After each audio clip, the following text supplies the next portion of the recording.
बिस्मिल्लाहिर्रहमानिर्रहीम। Dear students, अस्सलाम वालेकुम वरहमतुल्लाहि वबरकातुहू। आज हम हाजिर हुए हैं आपके साथ एक नया लेक्चर लेके जिसका नाम है clonic, lecture number 17, biology part 1 और चैप्टर नंबर 1। ये जो क्लोनिंग है बेसिकली ये लेक्चर नंबर 16 की ही कंटिन्यूएशन है, जिसके अंदर आपने स्टडी किया था जीन थेरेपी के बारे में। और ये जो सब कुछ हम अभी स्टडी कर रहे हैं, चाहे वो ड्रग ट्रीटमेंट हो जाए, चाहे वो क्लोनिंग हो जाए, तो इसका जो जनरल जो टॉपिक था वो हमारे पास डिजीज कंट्रोल था, जिसमें आपने सबसे पहले तो उसमें तीन चीजें आपने डिस्कस की थी। सबसे पहले आपने डिस्कस किया था प्रिवेंटिव मेजर्स के बारे में, देन हमने स्टडी किया इम्यूनाइजेशन के बारे में या वैक्सीनेशन के बारे में, फिर हमने स्टडी किया जीन थेरेपी के बारे में या ड्रग ट्रीटमेंट के बारे में। 4-5 मेथड्स थे उसके बाद अब हम स्टडी करने जा रहे हैं क्लोनिंग के बारे में। तो सबसे पहले क्लोनिंग की डेफिनेशन हम पढ़ेंगे, देन हम मूव करेंगे क्लोनिंग के मुख्तलिफ टाइप्स पे, मेथड्स पे और वगैरह वगैरह। तो शुरू करते हैं क्लोनिंग की डेफिनेशन से। Production of genetically identical copies of a cell और ऑर्गेनिजम्स बाय एसेक्सुअल रिप्रोडक्शन। एक शर्त है कि जब भी क्लोन बनेगा, क्लोन कहते हैं, आप ये समझ लें कि जैसे फोटोकॉपी होती है इसी तरह क्लोन बनता है, उसकी एग्जैक्ट कॉपी को कहते हैं। आप जब एक पेज को कॉपी करते हैं, उस एक पेज के ऊपर जो इबारत लिखी होती है, जो सेंटेंसेस लिखे होते हैं, एज इट इज वही सेंटेंसेस दूसरे वाले फोटोकॉपी पे जाके वहां पे आपको नजर आते हैं। कभी ऐसा नहीं हुआ कि एक फोटोकॉपी जिसकी आप पेज की कर रहे हैं उस पे कुछ और लिखा हो और जब आप उसकी दूसरी कॉपी बनाए तो उस पे और लिखा हुआ आए, ऐसा कभी नहीं होता। तो यही चीज है कि जो जेनेटिकली आइडेंटिकल कॉपीज, जब आप किसी भी लिविंग ऑर्गेनिज्म का क्लोन बनाते हैं, फोटोकॉपी करते हैं ऑर्गेनिज्म की, तो उस फोटोकॉपी में उस जो क्लोन बनता है नया, वो उसकी जेनेटिकली वो बिल्कुल सेम होना चाहिए जो जेन्युइन होता है, जो ओरिजिनल होता है, जिसकी कॉपी आप कर रहे होते हैं। तो ये शर्त थी कि जेनेटिकली सेम, उसके जीन सेम होने चाहिए दोनों तरफ। Production of genetically identical copies, कि आपने जेनेटिकली बिल्कुल जीन के लिहाज से एग्जैक्ट कॉपी बनानी है ओरिजिनल की, उस ओरिजिनल कॉपी को कहेंगे क्लोन ऑफ ए सेल, किसी भी एक सेल की या ऑर्गेनिज्म की। किस जरिए से? रिप्रोडक्शन के, एसेक्सुअल रिप्रोडक्शन के जरिए से।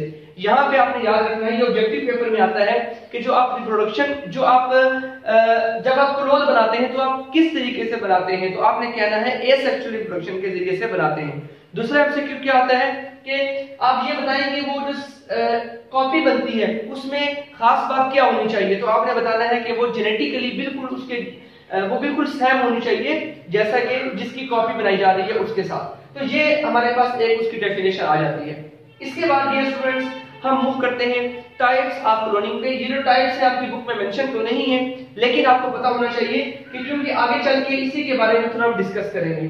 तो दो किस्म की इसकी टाइप्स होती हैं, एक को हम कहते हैं नेचुरल क्लोनिंग और एक को हम कहते हैं आर्टिफिशियल क्लोनिंग।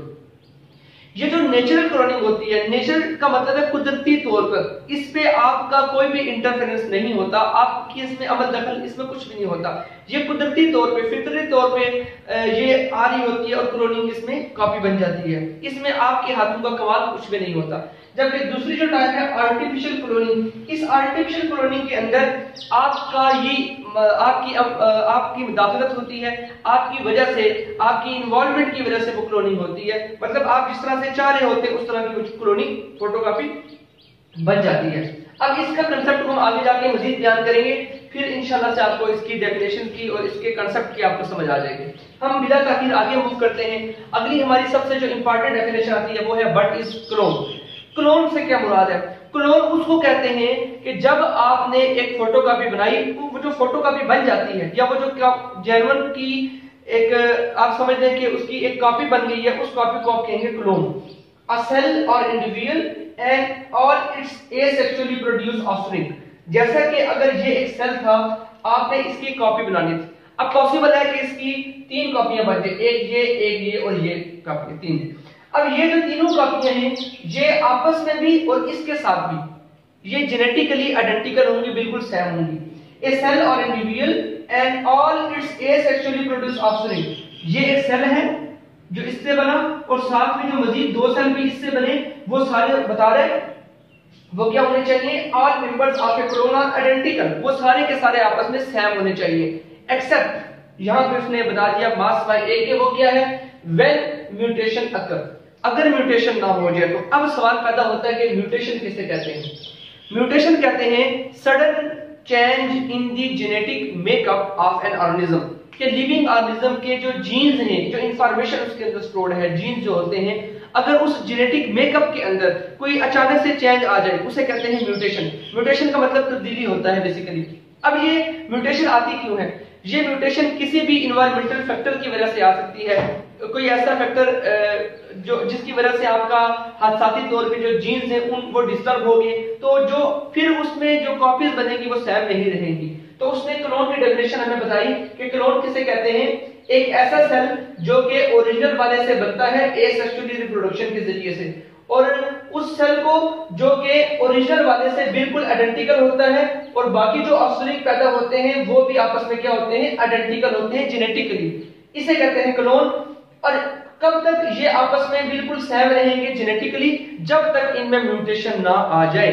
अगर म्यूटेशन आ गई तो फिर ये तीनों आपस में सेम नहीं रहेंगे। तो डियर स्टूडेंट्स, यहां तक हमने पढ़ा व्हाट इज क्लोनिंग, दो objective, what are the types of cloning, define clone. इसके बाद हम मूव करते हैं, आपकी बुक में पैराग्राफ लिखा हुआ है कि generally no normal animal reproduce naturally by cloning. इसका मतलब क्या है? सबसे पहले इस सेंटेंस को समझने के लिए आपको पता होना चाहिए कि नॉर्मल एनिमल से यहाँ पे क्या मुराद की गई है। नॉर्मल एनिमल, जो इस टॉपिक में नॉर्मल एनिमल से मुराद ली गई है वो ली गई है नॉर्मल एनिमल से higher animals, vertebrates. Normal animal का मतलब क्या है? हायर एनिमल्स या वर्टिब्रेट्स। हायर एनिमल का जैसे आ गया आपके पास काऊ आ गई, बफलो, वो इस हॉर्सेस आ गए, ये सारे के सारे क्या हैं? घोड़े, गाय, भैंसे वगैरह, ये सब नॉर्मल मतलब हायर एनिमल्स में आते हैं, वर्टिब्रेट्स में आते हैं।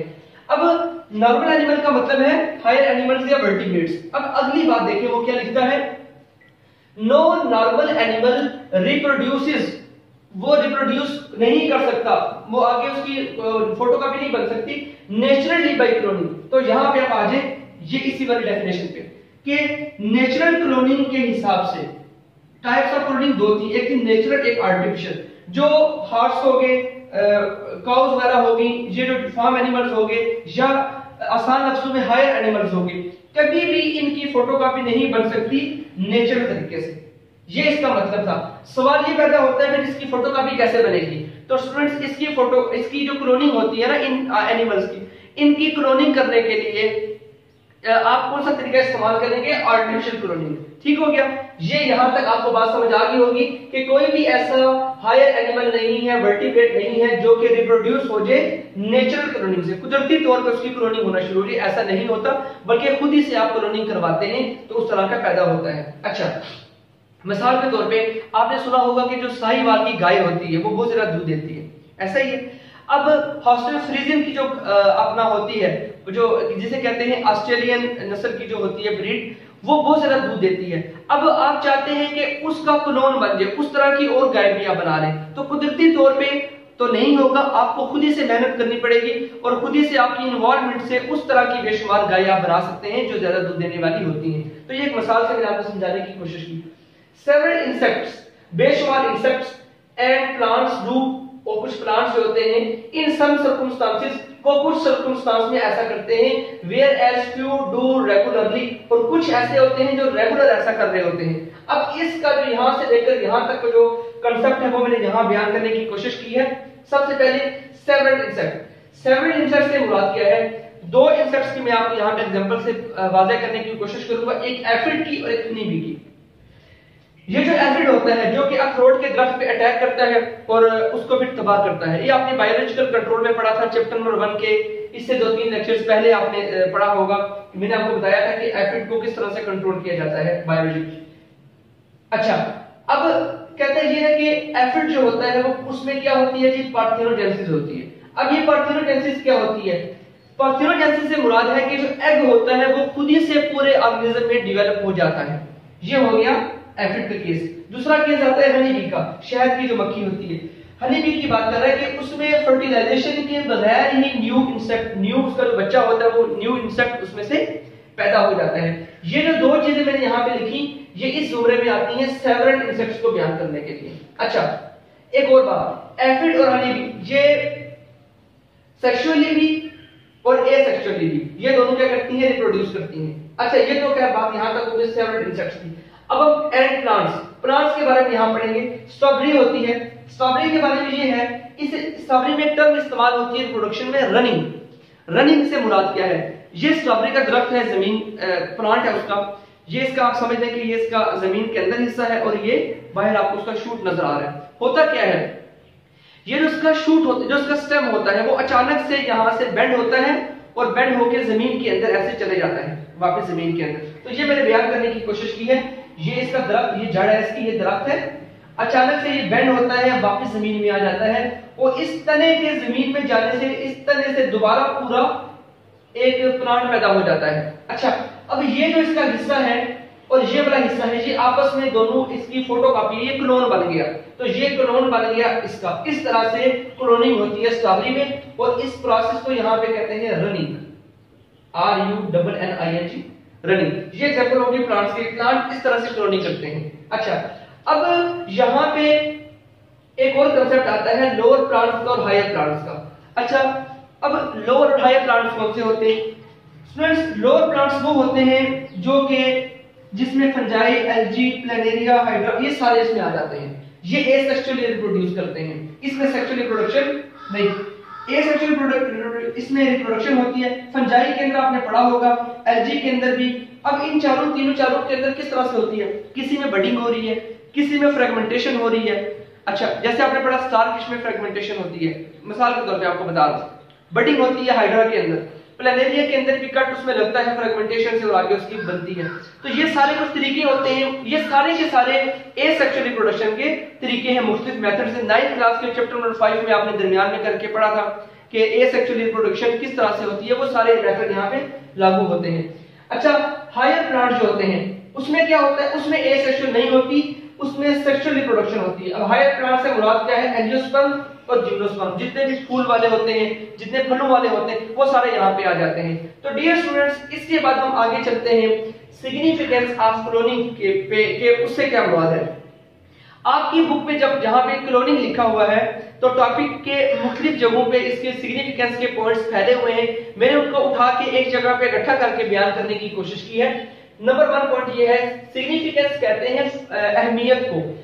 क्लोनिंग की अहमियत क्या है, पेपर में सवाल आ सकता है, आपने लिखना है इट मेक मल्टीपल कॉपीज, इससे मल्टीपल कॉपी बनती है, मतलब एक कॉपी नहीं बनती। ये मार्कर है, जब इसकी क्लोनिंग होगी तो इसकी एक कॉपी नहीं बनेगी, बल्कि इस तरह की इसके पास इस मार्कर की 3-4 कॉपीज बन जाएंगी। तो जब इस मार्कर की 3-4 कॉपीज बनेगी तो हम कहेंगे multiple copies of desired genotype.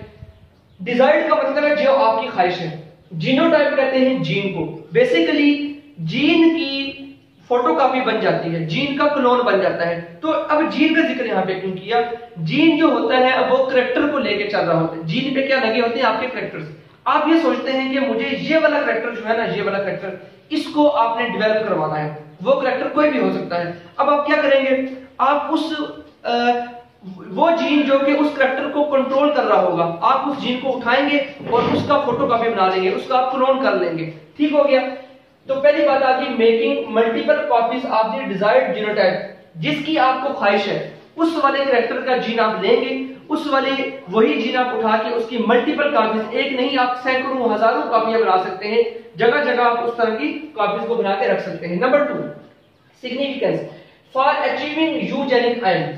अच्छा, अचीव का मतलब है हासिल करना, यूजेनिक का मतलब है, देखिए यूजेनिक क्या किससे कहते हैं, यू कहते हैं वेल को, बेहतर को, अच्छे को, जेनिक निकला जीन से, एन कहते हैं मकासद को, कि आप अच्छे जीन वाले जो मकासद हैं उनका हसूल कर सकते हैं, मतलब अच्छे जीन्स को आप हासिल कर सकते हैं। वही बात जो पहले में थी, तकरीबन यहां पे भी वही बात आती है। तो डियर स्टूडेंट्स, तीसरी बात हमारे पास है वो है for the commercial production of the valuable animals of noun pedigree, जैसा कि हॉर्सेस। अच्छा, ये लफ्ज है पेडिग्री। पेडिग्री किसे कहते हैं, पेडिग्री कहते हैं नस्ल को, नस्ल को, या फिर आप शजरे को कहते हैं। कि सपोज अरब नस्ल का घोड़ा है, बड़ा तेज भागता है, आप चाहते हैं कि उसका क्लोन बन जाए, आपके पास उस तरह के बेशुमार घोड़े आ जाए, तो आप क्या करेंगे, उस घोड़े को आप लेंगे, अरब नस्ल के घोड़े को आप लेंगे तो उसकी आप कॉपी बनाना शुरू कर देंगे। तो कमर्शियल प्रोडक्शन का मतलब है बड़े पैमाने पर ऑफ वैल्यूएबल एनिमल, कीमती या जो आपको जिनकी जरूरत है, ऑफ नाउन पर डिग्री, उन नस्ल के एनिमल जो कि आपके इल्म में हैं, जैसा कि घोड़े हो। मेरी बात समझ आती है कि अच्छी नस्ल के जो घोड़े होते हैं उनकी नस्ल की फोटोकॉपी करने के लिए भी आप इस कॉलोनी को इस्तेमाल कर सकते हैं। उस तरह के बेशुमार आपके पास घोड़े बन जाएंगे। Number 4, at some places. अच्छा, अब यहां पे देखिए मजे की बात है, एट सम प्लेसेस, कुछ ममालिक में इवन कि ह्यूमन एम्ब्रियो, साइंटिस्ट ये कोशिश कर रहे हैं कि इंसान से इंसान बन जाए, एक इंसान की फोटोकॉपी बन जाए और फिर उस तरह के बेशुमार इंसान को बना ले। अच्छा, अब यहाँ पे एक है, कुछ स्कूल ऑफ थॉट्स ये कहते हैं कि ये एथिकली ये बात ठीक नहीं है, हमारा इस्लाम इस चीज की इजाजत नहीं देता। लेकिन जो गैर मुस्लिम ममालिक है वो इस पर कोशिश कर रहे हैं कि एक इंसान को लेके उसका एम्ब्रियो उठाएं और उसके एम्ब्रियो में से उसकी मजीद कॉपीज बना दें, ताकि जो आगे से उसके बच्चे पैदा हों वो बिल्कुल एग्जैक्टली अपने पेरेंट के साथ मुशाबित रखें। अगर ऐसा हो जाए तो फिर एक बंदे की 10-10, 20-20, 30-30 कापियां आपको नजर आएंगी। लेकिन इसमें एथिकली ये बात कुछ लोग कहते हैं दुरुस्त नहीं है, कुछ कहते हैं कि ये दुरुस्त है। वो लोग जो गैर मुस्लिम है वो कहते हैं ऐसा होना चाहिए, जो मुस्लिम कंट्रीज है वो इस बात की मुखालफत। तो यहाँ पे मैंने एक लफ्ज लिखा कंट्रोवर्शियल। कंट्रोवर्शियल का मतलब है ऐसी चीज जिसमें तजाद पाया जाए। तो ये जो इशू है, लास्ट पॉइंट, इस पे बहस जारी है। तो ये 3 जो पॉइंट्स है, बल्कि चौथा भी, ये सारी अहमियत है किसकी, इस कॉलोनी की वजह से ये चीजें हमें मैसर आई हैं। इसके बाद हम मूव करते हैं मेथड्स ऑफ क्लोनिंग के। तो बड़े आसान 2 मेथड्स हैं हमारे पास क्लोनिंग के। एक मेथड है कि by the alternation of zygote, आप जाइगोट को फौरन तब्दील कर देते हैं। अब किस तरह से करते हैं वो हम यहाँ पे स्टडी करेंगे, उसका रिजल्ट भी पढ़ेंगे। अगला मेथड है बाय डिवीजन ऑफ एम्ब्रियो, आप एम्ब्रियो को डिवाइड करके ये काम कर सकते हैं। अच्छा, बड़े गौर से, बड़ा दिलचस्प है ये सारा, आप इंशाल्लाह आपको सारी समझ भी इस तस्वीर से आ जाएगी। देखिए जी, तारीख बताती है 1977 का जिक्र है, 1977 का। स्कॉटलैंड साइंटिस्ट, स्कॉटलैंड मतलब एक मुल्क का नाम है, वहां के साइंसदानों ने क्या किया, उन्होंने ये काम किया। ये कौन सा काम, मेथड ऑफ क्लोनिंग का पहला, अल्टरनेशन ऑफ जाइगोट। अब अगर आपको इसकी समझ आ रही है पिक्चर की, तो सब कुछ आपको क्लियर हो जाएगा। पिक्चर देखें गौर से, ये नंबर 1 फिगर है, इसमें है, आपको नजर आ रहा है ये सारा, ये फर्टिलाइज्ड एग है। इसके अंदर से उन्होंने न्यूक्लियस को निकाल दिया, ये मैंने इसके अंदर से न्यूक्लियस को निकाल दिया। अब ये एम्प्टी सेल, ये कौन सा सेल है, ऐसा एग है ये वाला जिसमें न्यूक्लियस नहीं है। जब न्यूक्लियस नहीं है तो इसके अंदर जीन्स भी नहीं होंगे, बिल्कुल खाली पड़ा हुआ है। इसके अंदर उन्होंने अब जगह खाली क्यों की, उन्होंने एक दूसरा सेल लिया जो कि मुकम्मल डेवलप था, अच्छे कैरेक्टर वाला सेल था, उसके अंदर से न्यूक्लियस को निकाला और उस न्यूक्लियस को उन्होंने निकाल के डाल दिया किसके अंदर, इस वाले के अंदर। तो यहां पे वो न्यूक्लियस आ गया। अब जब न्यूक्लियस उन्होंने यहां पे डाला तो जो रिजल्ट में जो उनके पास बना वो ये वाला जाइगोट बन गया, अल्टर्ड जाइगोट बन गया। तो बड़ी आसान बात थी, फर्टिलाइज्ड एग लिया, उसका न्यूक्लियस बाहर निकाल दिया और उसकी जगह में किसका न्यूक्लियस डाला, एक अच्छे कैरेक्टर्स वाला जो कि आपकी ख्वाहिश थी कि इस किस्म के और भी ऑर्गेनिज्म पैदा हो जाए, तो उस किस्म का आपने एक न्यूक्लियस निकाला, इसमें डाल दिया, तो रिजल्ट में आपके पास ये पिक्चर बन गई। अच्छा, अब क्या किया, इस जाइगोट को यहाँ पे छोड़ नहीं दिया, बल्कि altered zygote is then implant, implant का मतलब है डालना, इन दी वर्म कहते हैं यूट्रस को, उर्दू में से कहते हैं बच्चादानी, जो मदर के अंदर वो जगह जहां पे बच्चे की डेवलपमेंट होती है उसे कहते हैं यूट्रस या उसे कहते हैं वर्म। उन्होंने इस जाइगोट को लिया, ये जाइगोट जो उन्होंने बनाया था इसको उठा के डाल दिया उस यूट्रस के अंदर, वर्म के अंदर, शीप की वर्म के अंदर, वेयर इट कंप्लीटली डेवलपमेंट, जहां पे उसकी डेवलपमेंट मुकम्मल होगी। फिर इसका रिजल्ट उन्होंने क्या देखा, जेनेटिकली आइडेंटिकल न्यू है, new individual form to that individual whose nucleus was used. इस कंक्लूजन आपकी बुक में लिखा हुआ है, इसका मतलब ये है, ये जो उनका न्यू ऑफस्प्रिंग पैदा हुआ, ये उनका एक न्यू शीप, सपोज ये एक न्यू उनका ऑफस्प्रिंग पैदा हो गया, शीप पैदा हो गई। अब उन्होंने क्या देखा, ये जो नया बच्चा इसका पैदा हुआ शीप का, ये बिल्कुल सेम था, किससे सेम था, इस वाले से सेम था जिसका आपने न्यूक्लियस उठा के इसको बनाने की कोशिश की है। तो इसका मतलब ये हुआ कि आप चाहते थे कि इस किस्म का शीप बन जाए और आपने इसका न्यूक्लियस लेके एक और में डाला, फिर उसको अपने वर्म पे डाला, करते करते करते आपके पास फाइनल वो रिजल्ट आ गया जो कि आप चाह रहे थे, वही शीप बन गया जो कि आप जिसका ख्वाब था आपको कि इस किस्म का बनना चाहिए। अच्छा, अब हम आगे मूव करते हैं, यहां तक हो गया एक मेथड। दूसरा मेथड हमारे पास आता है कि by the division of the embryo. कि आप एम्ब्रियो को डिवाइड करके भी आप ये काम चला सकते हैं। किस तरह से? Division of single egg into one or more separate embryos, this is the same process that normally create identical twins। मुझे पता है कि आपको इसकी कोई समझ नहीं आई होगी, लिहाजा हम मूव करते हैं किस वीक की तरफ, वहां से आपको एक बात समझाने की कोशिश करते हैं। सपोज हम कहते हैं कि ये है एक जाइगोट। जाइगोट की जब माइटोसिस होती है, उसकी माइटोसिस के बाद उसके दो उसके सेल्स बनते हैं जो कि आपस में बिल्कुल सेम है जेनेटिकली। अब यहां से वो कहता है कि अगर ये दोनों सेल अगड़ते रहे तो एक लिविंग ऑर्गेनिज्म पैदा होगा। अगर किसी वजह से ये दो अलग अलग हो जाए तो फिर इन दोनों को हम कहेंगे आइडेंटिकल ट्विंस, के दो जुड़वा बच्चे पैदा होंगे। ये मैं रिपीट करता हूं, आपको समझ आ जाएगी। जाइगोट था, जाइगोट कैसे बनता है? मेल और फीमेल के मिलने से। ये मेल है बॉडी और ये फीमेल बॉडी है, ये दोनों आपस में इनका ब्रीडिंग हुई, इनकी वजह से क्या बना? जाइगोट बन गया। इस जाइगोट के अंदर मेल का कंट्रीब्यूशन भी है, फीमेल का कंट्रीब्यूशन भी है, इसे कहते हैं जाइगोट। अब इस जाइगोट की डिवीजन होती है, माइटोसिस होती है, उसके नतीजे में सपोज ये दो सेल पैदा हो गए। ये दो सेल इन्हें कहते हैं टोटीपोटेंट सेल। टोटीपोटेंट सेल से क्या मुराद है? ऐसे सेल जिसके अंदर पूरी की पूरी इंफॉर्मेशन हो, वो अकेला सेल पूरा लिविंग ऑर्गेनिज्म बना दे। प्लांट का हर सेल टोटीपोटेंट सेल होता है। इसी तरीके से ये भी टोटीपोटेंट सेल है, ये भी टोटीपोटेंट सेल। ये दोनों सेल आपस में मिले, अगर ये दोनों सेल अगर इकट्ठे रहेंगे तो एक लिविंग ऑर्गेनिज्म बनेगा। अगर ये दोनों सेल अलग-अलग हो जाएंगे तो ये क्या बन जाएगा? Identical twins. अब यहां से सुनते हैं डिवीजन ऑफ सिंगल एग। ये सिंगल एग था, इसकी डिवीजन होती है into one or separated embryo. या तो ये एक एम्ब्रियो बनता है या ये इस पूरे को मिला के वो एक कह रहा है, या ये दोनों अलग अलग हो जाते हैं। This is the same process, ये बिल्कुल वही प्रोसेस है that normally creates identical twin, जिसमें आइडेंटिकल ट्विन्स बनते हैं। तो ये सारी यहां पे फिलॉसफी बयान करने की कोशिश की गई थी। लास्ट में आते हैं offspring from this type of cloning are genetically identical. ये जो यहाँ पे बच्चे पैदा होंगे, सपोज ये वाला एक बच्चा पैदा हुआ ए और ये बी वाला बच्चा पैदा हुआ, ये इन दोनों बच्चों के जो जीन्स हैं वो बिल्कुल क्या होंगे? वो सेम होंगे। अच्छा, वो जीन सेम क्यों होंगे? क्योंकि वो एक ही जाइगोट से आगे आ रहे हैं।